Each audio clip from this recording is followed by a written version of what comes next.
Hard times build character. This isn't just a show, this is real life. It's not about how you start, it's about how you finish. You gotta see it before anyone else can see it. Every second, every minute, every day.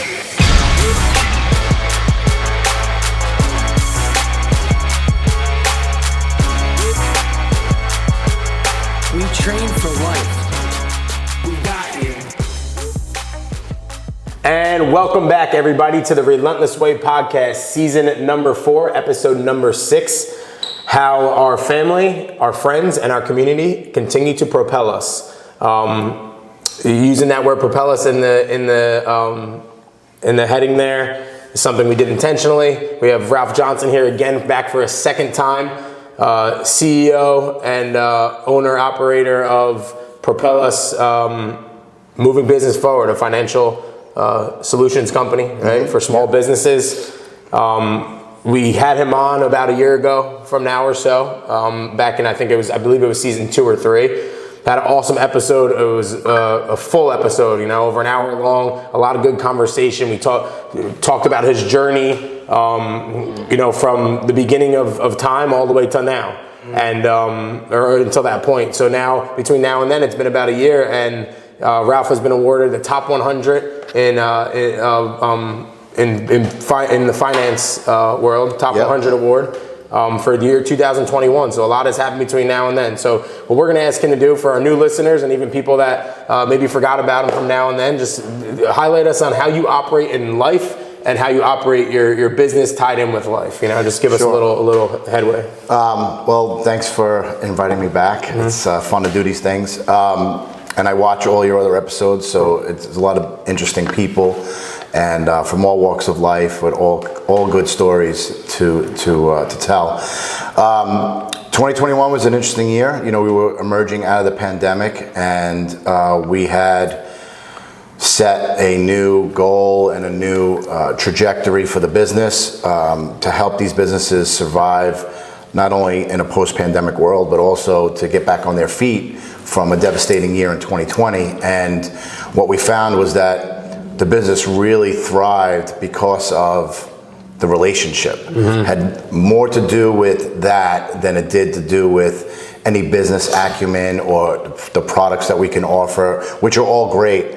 We're very competitive with our pricing and with our customer service, and we feel like we're the best in the business. But I think what really made the difference, especially through that difficult time, was the actual relationship that we had with the client. Mm-hmm. And a lot of those guys, when they were at their worst, looked to us to help them. And then when things got tough, they still wanted to do right by us, mm-hmm. because we had done right by them. So I think that was an important lesson that we learned, was it's not always about making a dollar.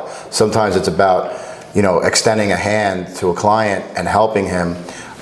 We don't always have to make money at the expense of the client. Mm-hmm. We want to make money and help the client at the same time. So there's a delicate balance there between, how much money do you really want to make? If you're making so much money that you're hurting the client, then you're not really doing him a service. Right. So you need to have a balance in the give and take in that relationship. And then we found that because of that, we were able to really hit the ground running right after the pandemic, and where a lot of other people were still trying to find their feet, right, we were moving forward pretty quickly. Not to go highlight into any specific other businesses in the industry, but did you feel and see that a lot of other businesses that are in your world struggled to climb back up that fast, or at all? They did. There was a lot of different problems that they had. A lot of them were just over leveraged and had too much risk before the pandemic. So mm-hmm. when the pandemic hit, it just wiped them out. And then other guys just didn't have the relationships with the merchants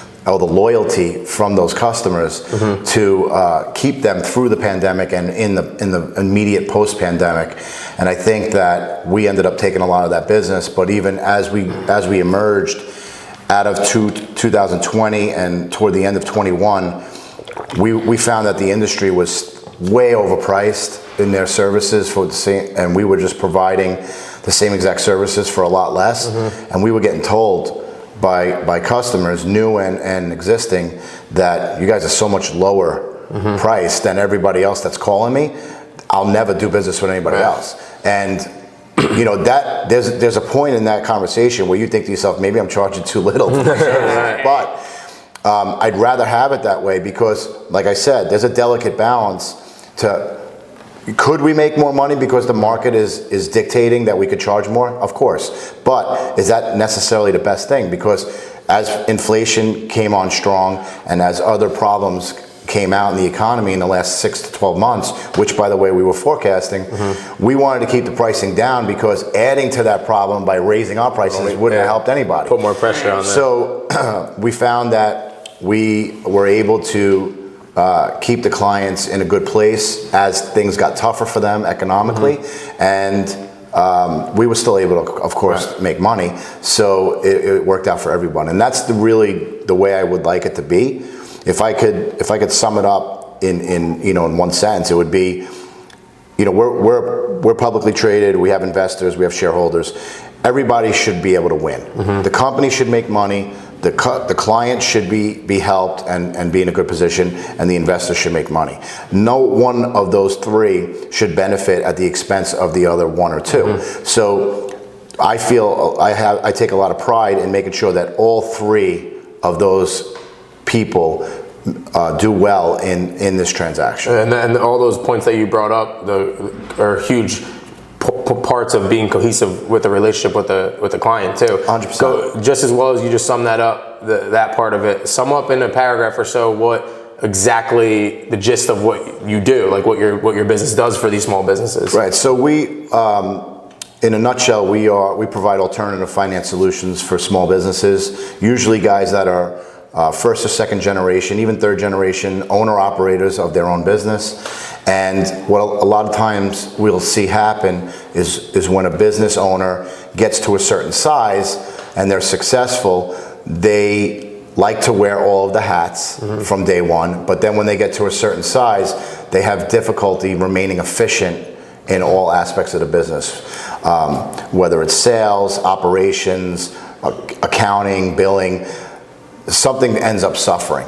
And what happens is they have a difficult time delegating and letting go of the responsibility, because it's their baby, this is their business. So inevitably they always think the solution is, well, if I had more money, we'd be fine. So a lot of times what we do is when we get that call for, hey, I need funding, we say, well, let's look at your business and let's look behind the scenes and see why you need more funding. And if the reason is valid, we'll fund. If the reason is just because you got too many balls in the air and you think that throwing money at the problem is the solution, that's not always the case. So we end up, we're not just a funder, we're kind of like a second opinion on their finances, as well, kind of like a consultant, CFO type of thing. And I have taken on that role with some of my clients, which is like a kind of a side agreement. But for the most part, we usually right the ship for them and get them on a better path. So, the old adage, instead of giving a man a fish, teach him to fish. So that's what we want to do. We just don't want to give them money and say, here's money, you owe us back X, figure it out on your own. I want to say, look, we're gonna fund you, but we're also going to show you some improvements that you can make along the way, so that you're not constantly on this merry-go-round of debt. And we want to get you to the next level. Now, debt is not necessarily a bad thing if you're leveraging it the right way. And that's what we try to teach them. And when you teach them to do that, you're able to see their businesses grow, because they're probably finding different things and that they're putting that money, right? So example, you in the background dissect the hell out of their whole entire operation and business, and you say, hey, if we're gonna advance, get you this financing, this is what you need to use it towards. This is what you need to do. Right. In our opinion, and from what we see, our professional opinion. 100%. And that's how you see these businesses grow. It's a beautiful thing. Matt and I have had the privilege of connecting a lot closer with you over the years and understanding this and listening to it more, inside and outside of training, just conversations such as this, or outside of the facility. So it's again, a lot of people look at it and think lender, trying to hammer you over the head, take all your money, and it's out there. They're out there, sure. obviously, but it's cool to see a like-minded and a like-operating business with Relentless, and I think that's why we click so well, because it's about the long haul. It's about longevity, and it's about making sure people could have this success long-term, and not at the expense of just making tons of money off that. It's true, and from a business owner standpoint, no matter what business you run, you have to assess the cost of new customer acquisition. So for me, could we, like other providers in my space, bang a client over the head one time and then lose them as a client and move on to another customer? Sure. Yeah, of course. But I would rather retain that client and do business with him over and over again for two reasons. Number one, lowers the cost of acquisition for a new customer. Right. Number two, I already do business with him. I already know his business inside out. I've already done the due diligence. He's been receptive to being guided on the right path to begin with, and he wants to work with us. So that combination of attitude and performance on his end makes me want to do business with him. Why would I want to do business with 10 strangers when I could do business with 10 people that I've already been down this path with? So it's important for both of us, and as we add new customers, we certainly do add new customers, of course, but probably about 2/3 of our business is repeat business. And Very selective with the new customers. Important, yes. And we've learned that along the way too, inside our industry and just the way we wanted to operate. A lot of people say, a line that our coaches use when kind of getting everyone set up for their journey is like, listen, take your time, take a week, take a month. This might not be for you, and that's okay. It might not be for you at this moment, at this time, whether it's a financial decision or just what their mind isn't in the mode for, right? And that's okay, because we're looking for, and it's not a tight window that we're looking for. It's a wide window, we like to believe, but there's people out there that are a little thick-headed. We're looking for people that want to hop in and join the movement and be part of this whole entire thing in a calculated way, and not just, hey, my friend came here and lost 30 pounds. You think you get me there in a month? Like, no, if you talk to your friend, they've been here for, years, and they've done this over and over, and they've maintained that, and they've maintained that lifestyle, I agree with that. Yeah. I think for a lot of business owners that are sales oriented, the initial gut feeling when you open the business is get as many people in the door as possible. Mm-hmm. Yep. When you have a level of success and you're starting to build on that, you end up realizing, or you learn, that you need to add the right customer now to your base. And what I learned, I've been doing this for over 30 years. I learned that there's addition by subtraction. So by maybe not taking on the wrong customer and by waiting for the right customer, you maybe get less people through the door, but it ends up increasing your bottom line, and it's better business.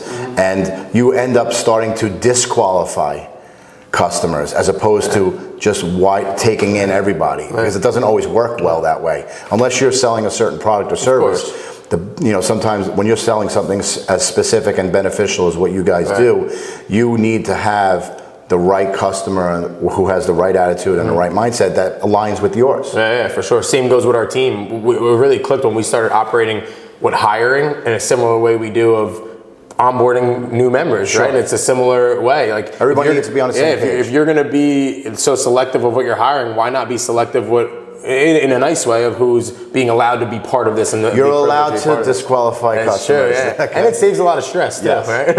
Not everybody is, it's not this is not for everybody. And sometimes that attitude also will motivate someone who's maybe borderline to be, okay, well, what can I do better to fit in to be a relentless client, typical client? It's true, which brings us to when you joined on it, and I'm just joking. That's true. No, that is true. It's not completely completely off, but in a different way. But I mean, your guys' journey from a mountain, Ralph first walked in. I think we highlighted it on the last episode, but it was definitely one of those type of approaches, Yeah. It was a long journey in a sense of multi-dimensional, which a lot of times things do become that, but, in a sense of not just the client, but then also respective, entrepreneurs as well, and then friends down the line, right? It was this whole journey, and I think it's been cool to watch because as we talk about what you just talked about and how you've bred your the empire that you're building and how we are building ours is it comes down to relationship. Like you could you could boil it all down to that, right? And then everything stems and builds off of. And I think that's always been what Paul and I have done, instinctively, was first just to build relationships with people, and then we started understanding problems and solutions. Like what were the problems at hand and how can we provide solutions with what we had to the table? And we take a lot of pride in believing that we have the best solution, right? Because we cater not only to the person, but to the big overall mission for not just that individual, but for the overall brand where we can all grow and evolve together. But something I think a cool, last time I did highlight a lot about the physical journey. I did talk about the physical journey of me meeting Ralph fresh off of a full rotator cuff repair, bicep tendon attachment, which was an amazing opportunity to be a part of that and to watch that grow, which then led us into being pretty healthy and moving around, tapping into some of our boxing, martial arts style-esque work, then leading into weight training, then leading into the point of us needing some hip replacements because the guy goes 100 miles an hour since he's young, and he needed them, and we ended up working our way through 2 different hip replacements. So the physical journey has been its own thing that we could probably sit and talk about. Still which kept him looking as good as he does right now. He's getting younger. We call him Benjamin Button. The boy gets younger.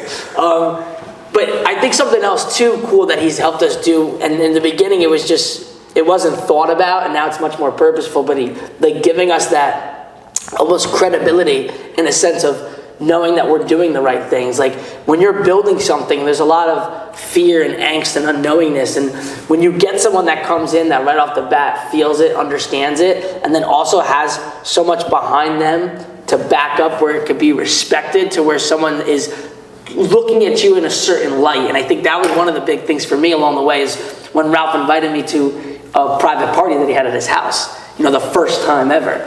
And I think for me it was a moment of being like, okay, like this is a really cool opportunity. We're gonna go. This is exciting. This is not something that I've ever been a part of. And then getting there and being like, looking around and thinking of my wife. I think I was 30. I think I was 29. Because then you came to my 30th birthday party. Right. So I was 29 years old. So I was 29. I was easily the youngest. I had to invite you because I got the birthday invite. So. They felt bad. So you felt like you had to do it. But being the youngest person in the room, definitely the not wealthiest person in the room by any means, but then becoming very quickly like comfortable and proud and happy with it, being like, I actually feel like I should be here. But the reason why I started feeling that way was the way that Ralph introduced and presented me to his circle of people. And in that moment, the lesson that I learned was, it doesn't always have to be about the age or like the accolades in a sense in that given moment, but it could be boiled down to someone first understanding and seeing the potential, right? Which he's had some more time in the game, so he's probably seen things that maybe he thought could be potential, and then they fell off, or maybe they could and they blew up, right? So you start getting better and better at picking and choosing. But in that moment of knowing, like, of giving an opportunity and a chance to get like almost like the call up, like being seen as like, yo, this kid has potential to be something. We don't know what yet, right? But to be able to be a part of that. But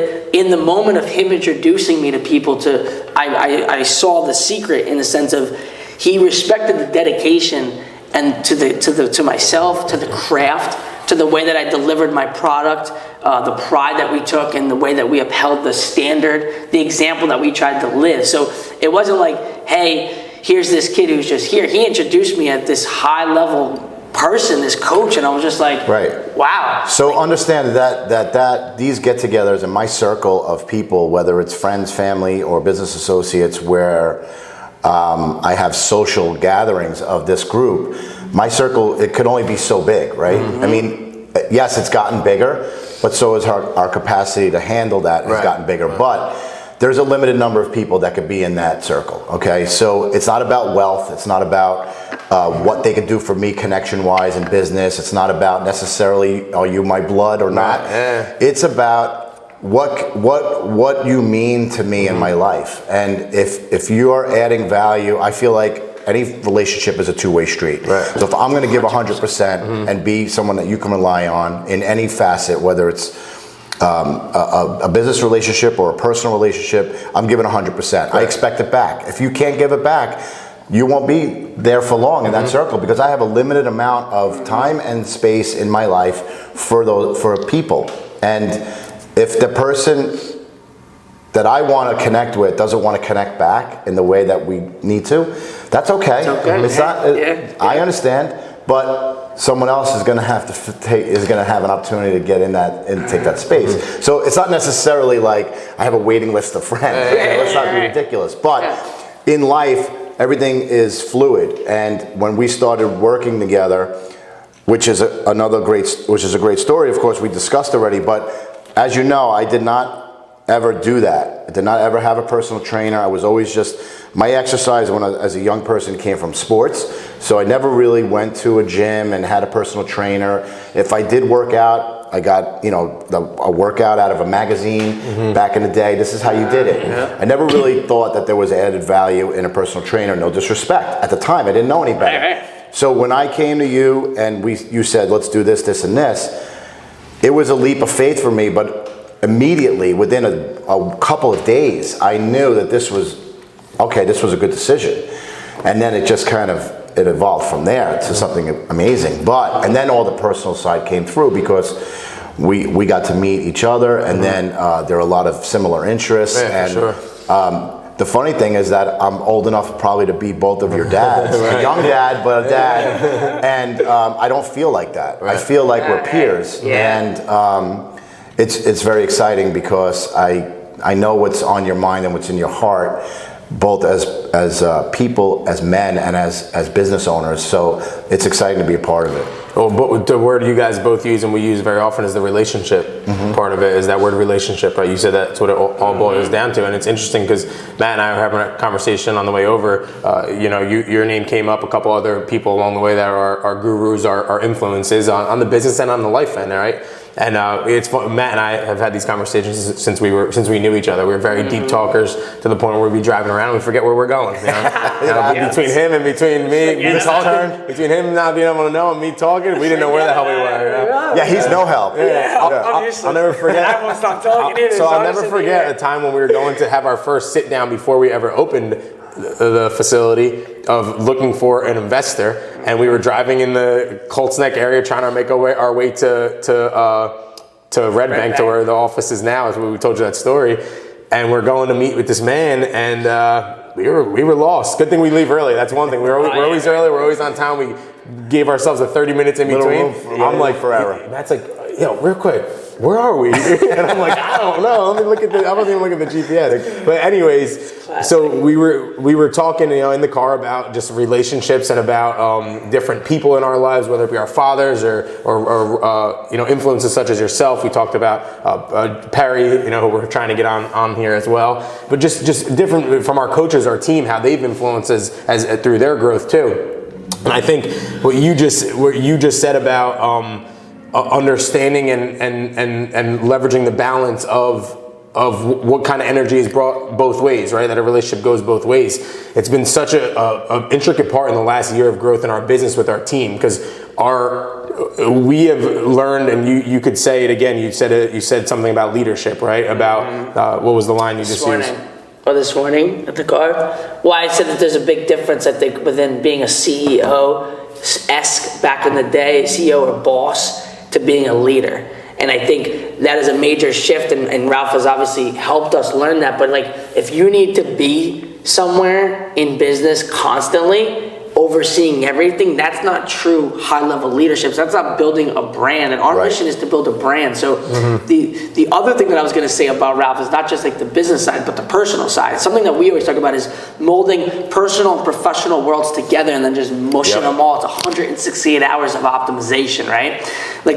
You want to know where you are, why you're there, and have purpose behind it, whether it's family, friends, or business, right? And Ralph does that really, really well. He combines those things together, and it's the way that he lives. He lives at a high level no matter what he's doing.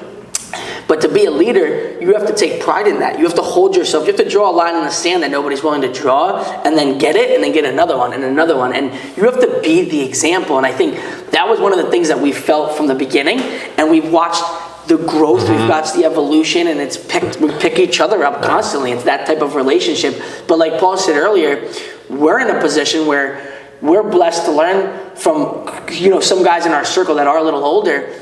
But he talks about his circle and how he trims fat, right? And now Paul and I have done that in our 30s. And I don't know if you've done that early on or you just started recently, but like it's something that we really try to bring to the table because we want to learn. We don't want to waste our time. Like we really pride ourselves in our time, and we'd rather be, this is a Friday morning. We're here putting some really good work and we're growing and learning. We're putting great stuff out to the world. Or we'd rather sit alone and talk. We'd rather be alone, either us alone or we'd rather be in good energies or not, you know what I mean? Right. And it takes a moment in life where you almost get like, you know what, like I don't want this person. There is a point in life where you have to learn that. Sometimes it's it evolves into it, or sometimes it's a necessary almost like trait forced to learn. You're almost forced to learn it.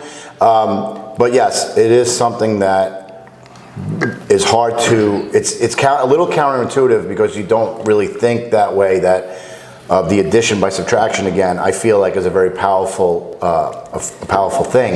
And when you say trim the fat, it's not necessarily a bad thing. It's just relationships change. Yes, it's not right or wrong. It's just they grow, yes. They contract. People, have other things going on in their life, and then someone that you were really tight with 15 years ago, you may not be tight with that person anymore, and that's okay. You've moved in different directions. It even happens in marriages. Mm-hmm. So if it can happen in a marriage, it can happen in friendships. Anywhere, right? Now, there's also the opposite side of that, where you have your day ones. I mean, there are people that I'm friends with from the first day I met them, like you and like my friend Tom, who right away, we have never drifted apart from that solid bond. Has been steady for because of shit you guys have been through together. Too, and also because of the trust in each other and relationship, and it's a give and take where I don't ever feel one person doesn't ever feel like he's giving more than the other person. You're almost past that. You get past that. There's a certain point where you get past that point of understanding, like, hey, we played for the same team forever, no matter what, and it's just there's nothing we're going to do to break that you could say or ask for, and that circle is even smaller than your regular circle, but. It all kind of trickles down. Everybody's got to kind of be on that same page. So I don't have time in my life for negativity, and it's another thing that I've learned is that if you're in business or in just on earth for as long as I've been, you're gonna have history where you got treated wrongly, and you're gonna have situations where you've been wronged and you've been screwed over and you've been taken advantage of, and you cannot hold on to that. You do hold on to it. It's natural. It's human nature to do that. But you have to let it go at some point. Learn from it, but you have to let it go. Or create a very special place for it. Because if you hold on to it and you're always looking back, what if this, this guy screwed me. If that didn't happen, I would be here. You got to let all that go because those are just excuses. But you can learn from those things. And then take that lesson with you forward, but do not take the bitterness and the hatred with you forward because it doesn't do you any good. It's a great point because we talk about this a lot. Something he does really well and something I've done instinctively and now I consciously do, and we've done it our whole lives, but is to give people opportunities. So like he just said, piggybacking off of that, if he stopped giving new people opportunities from the life that he lived before, he would have nobody in his life because, life is tough. And when you have aspirations and dreams to accomplish something great, you're going to get knocked down. Like, it's just inevitable. Like, it's just the life you've chosen, right? But like he said, you can't take the inner bitterness or the feelings to other new relationships because new relationships, Paul and I have been in business since we're 20 years old. So we've been heavily taken advantage of from relationship sides of just connections or monetarily, okay? I could sit and talk about a whole list of people.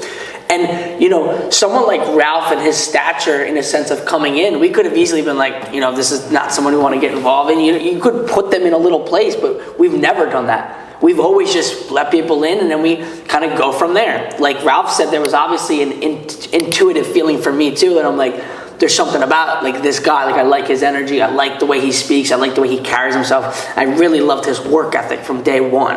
And that was before I even knew anything about you. I didn't even know anything about you, that was it. I just knew that he showed up with his arm, not in a sling, but like a sling, because it was recovering.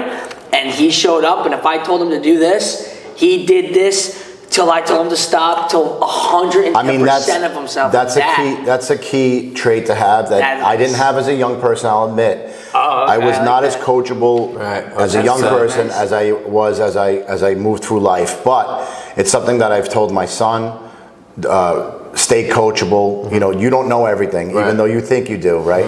And even things that I know a lot about, I will still hear out another opinion about it, and I'll just, you know, make my own level. But when it came to the physical, I was an athlete and I was very active, but that's not my livelihood. It's not my way of life. It was your way of life. You guys wake up every day and eat, drink, and sleep fitness.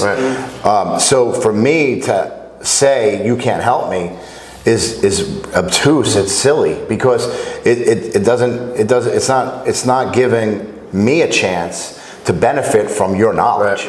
So it would be the same way I would feel about someone I would be trying to give financial advice to that would turn me down at the first 10 seconds saying, because I got it under control. I know when you really don't. Why we on the phone like this? I obviously need help. So I recognize, and I will just take direction from someone who I respect and think that they can help me. So I think that that's an important trait, because just because you take direction and are coached by someone else doesn't mean you're not the leader. Correct. A leader, right? That's true. You could become even more of one if you handle yourself. It just makes me a better person. So, sure. and you've taught me that, and as you know, I mean, I don't miss. I come every day. I'm at Relentless every day, and that's something that I've never really done. I've had gym memberships. I've had, you know, consistency, but then I've had, you know, months or weeks where I've not gone. I don't miss. So, and it's become a way of life, which I think is something I learned from you guys. Well, you know, it's huge that you opened up and you allowed him to be a coach. You allowed him to deliver that service. Like you said, when you're on the phone with someone, they're obviously on the phone with you for a reason. Right. And that's one of the biggest things we see. And I'm going to go to our team now, and I'm going to talk about our coaches a little bit. And I'm going to go there because they are in that generation, right? They're that next generation coming up. Most of our coaches, and probably 85% of our coaches are, you know, early 20s, mid 20s, right? And I'm seeing beautiful things. What we're seeing a lot lately is confidence in them in delivering.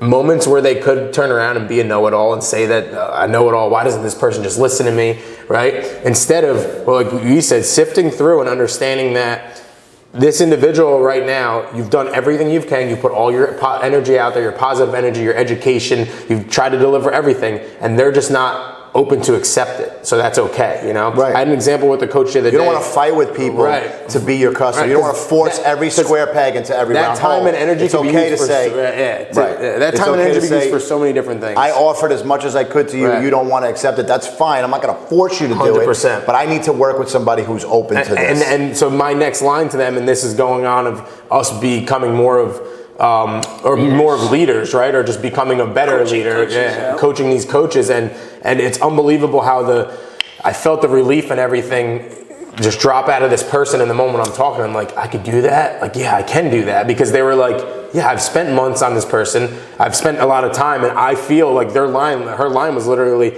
I feel like I could put this energy towards this person more that's accepting it and that wants more of it, right? That's better for the business, it's better for me, and it's better for the person. So she made that decision, and it's going now. And now, my point of it is we brought people on our team that are like-minded, like all of us, that are willing to be coached, willing to be led, because we give that back. When a young, which, by the way, is no small feat in this day and age to find anybody to work for you, let alone the right person, the right people, which you've done. And a big part was our growth as leaders in understanding that we also listen to them in moments and we take chances with them.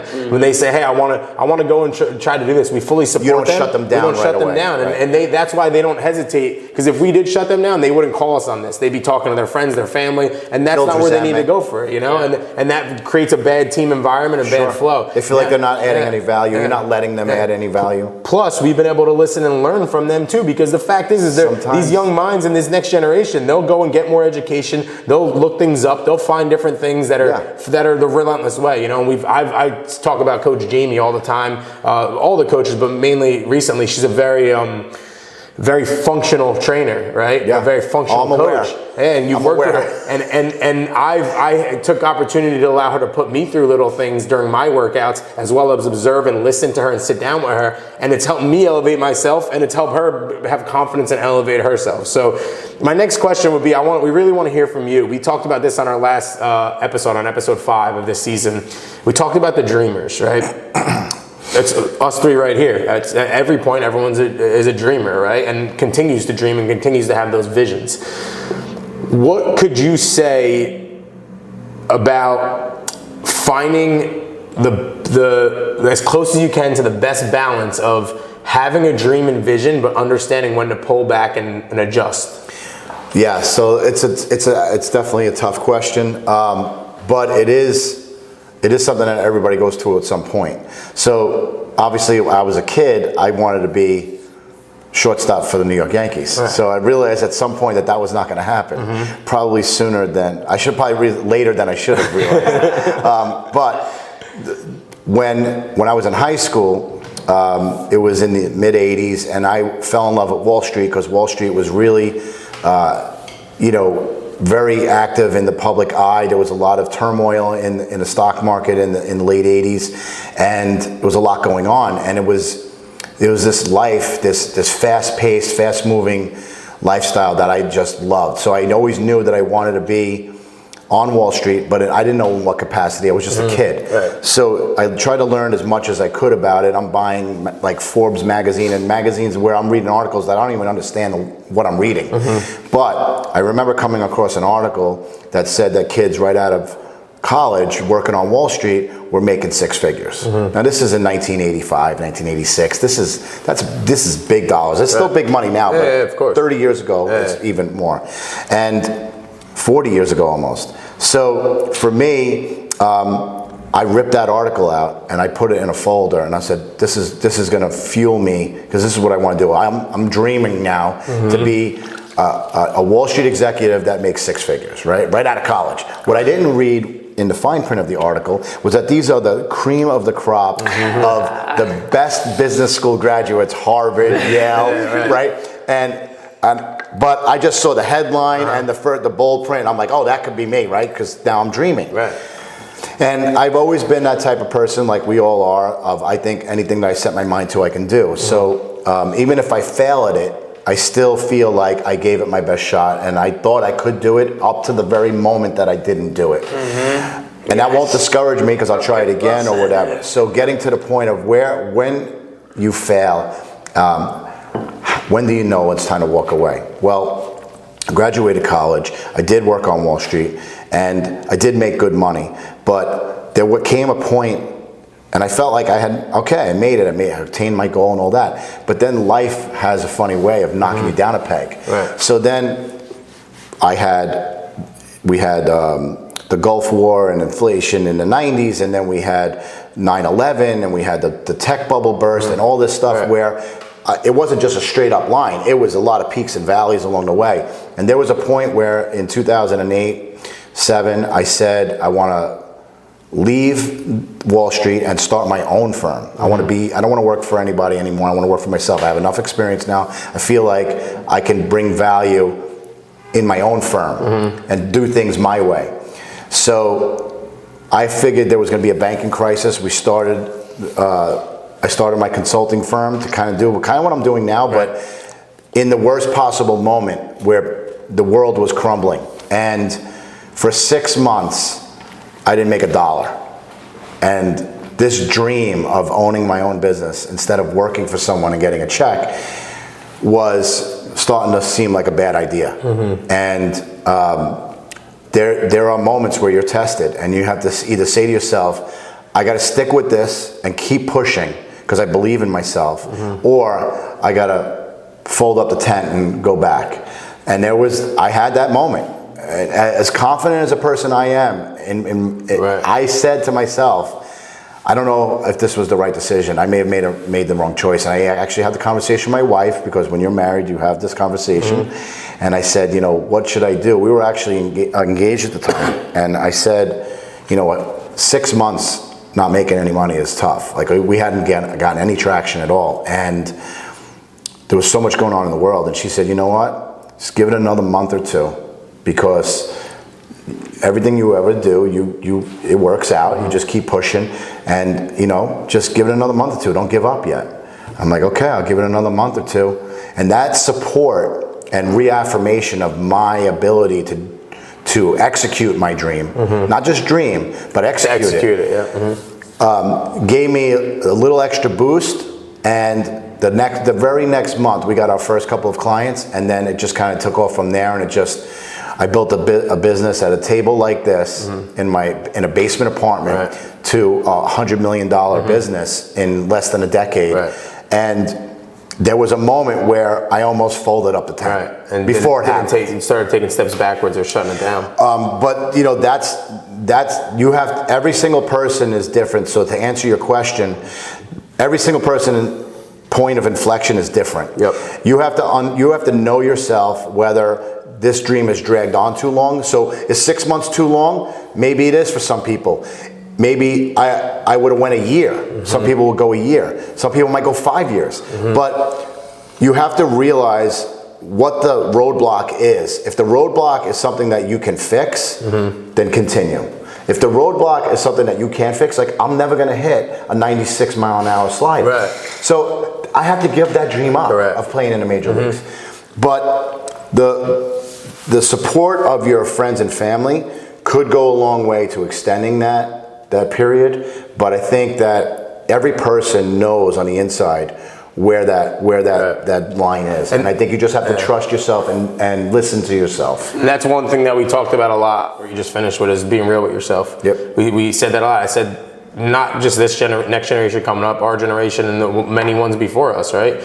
Is mixed in there the people that truly, I don't want to say fail, because the people that divert those dreams, or the ones that divert the dreams are more aware, right? Because like you said, you're able to recognize and say, okay, I need to make a little change here. I need to be innovative. I need to adjust. Maybe I need to go to the corporate world. Maybe I need to go to a different setting, or maybe I need to keep following through my dream. Sure.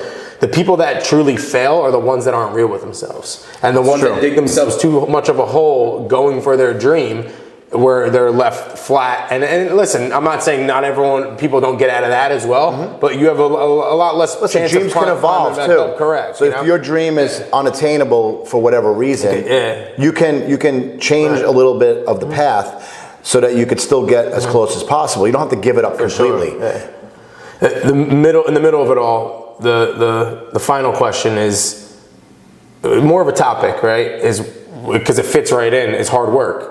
Right, because I think that's one thing that we could probably say from a point we're at now, and you probably say it more, and guys at your point in your career in life is like, these kids don't know what working hard is. And I think there's a lot. I think I'm going to first credit this next generation coming up. There is a percentage of them that have the old school mentality, that work their asses off, that work harder than others. But then it's a large separation of mindsets between the ones that dream and just think that I'm just going to sit here and boom, it's going to fall right in front of me. Yeah, I think part of it is also our fault, and I say our fault meaning the upper, older generations. Yes. Because 100 years ago, when my grandparents came to this country, they had nothing, and they worked. And my grandfather died young, but my grandmother died with less than $100,000 to her name. She had worked her entire life in corporate America, 401k, all that, saving every nickel, and died with less than $100,000 to her name. Didn't own a house, didn't own a car. But then her children, my parents, my mother's sister, now they have a little bit more. They had a little bit more of an opportunity. My mother did not go to college, but she have a little bit more. My parents are both still alive, and they have a little bit more, right? They've built up a nest egg, and they have some assets. They own a house. Right. They have money in the bank. They have investments, a lot more than my grandmother. Me, now, I was the first person in my family to have an opportunity to go to college. I put myself through school. I worked hard, but every generation has gotten stronger and better off financially. So now my son goes to college, but I'm paying for his college, which is okay. Yes. I want his job to be to get A's. Okay, he's going to Stevens Institute of Technology for an engineering degree. He's a straight A student since he could walk. So for me, that's his job. My job is, thank God I'm blessed, I can help you pay for it. You don't have to do what I did, which was work 2 jobs, 3 jobs to get through college, and do what my parents did, which was not even be able to go to college, but graduate high school and go to work. And my grandparents, who didn't even go to high school, just had to go get a job. So where every generation. where are you saying it's on us though, like on you? But I'm saying it's on us to teach the generation to have a balance of, yes, we have more resources to help you, but that doesn't give you a free pass to not work hard. So I think that, you know, every single young person out there needs to understand that nothing is just handed to you. There's a little bit of a sense of entitlement in this world right now, and I think that that's a problem that we have to address. But there's no substitute for hard work. You can go to the best schools, you can have the best education. That's all theory. In practice, in the real world, you learn more from life than you do from a book. There's a balance between both. You need to have a little bit of that, but I think that you learn more in the street and in, you know, on the job and in real life, from real life experiences, making mistakes, getting hurt, taking risks. All of that's important part of it. You do from just reading about it, a quick blurb, or listening to it on a quick reel on social media. You got to put that other work in and do that 100%. stuff. And don't forget, the internet and technology advancement in the last 20 years has given the younger generations more opportunities to make money without sweating than there ever has been. It's just different. It's just different, but there's still a hustle to it. Yeah, there is. So people who make money on social media, for example, my parents or grandparents might say those people are not working. Okay, but because my grandfather swung a sledgehammer or whatever, right? Okay, so but the truth of the matter is, in our world, that is work, and there's only a limited number of people that are good at it, and there's no barrier to entry. So you could even say that the competition is fierce, because anybody could try it, but only certain people can have the commitment to grind it out and get to a level of views and eyeballs and subscribers that where now they can monetize it, and that's a difference. That's so you got to respect that. So as you know, like Logan Paul and all these guys that are like a little bit, they're entertainers, and it kind of people laugh at them, but these guys are pioneers. They're beasts in their field. For a guy to be that, you know, successful at monetizing social media, I mean, you gotta give respect to that. I always say to people, the hustle is the hustle. That's why I always say to people. I say, well, then you go do it then. They're like, Logan Paul, he's got it easy. I said, well, if it's easy, then go do it. That's always on the outside looking in. People always say that when they see success, they think that just happened. Logan Paul, I'm sure, I don't know him, I don't know his story that well, but I'm sure there was years where he struggled to get followers. Knocked down, got back up, and had to change paths, had to be like, okay, maybe I got to do things, I got to be a little bit of a clown maybe, and be a little funny to get, you know, and then something happens that triggers something goes viral or something like that. But you know, I'm sure people don't see all of the hard work and the missteps along the way that get you to that point. It doesn't just happen overnight. There's a saying that, you know, fortune befriends the bold, which means that the harder you work, the luckier you get. Okay, and that's not. So people say, "Oh, you're lucky. Look at he's lucky. He's got this. He's got that." Yeah, but maybe I did get lucky in that moment, but that's because of all the hard work that I put in before that. Eventually, you're going to get lucky because you're working so hard. And it's not really luck, okay? But it can happen, and it's because you work hard. I think the glue to it all, that brings it all together, is right in our title. Is what stood behind everything that we've just went over and talked about, from the Dreamers to you know, where we put hard work. What got us through certain points. You told your story about, you know, what got you through that point of evolving your dream and keep continuing to go with it. We talked about our team a lot, is our family, our friends, and our community, however they're defined.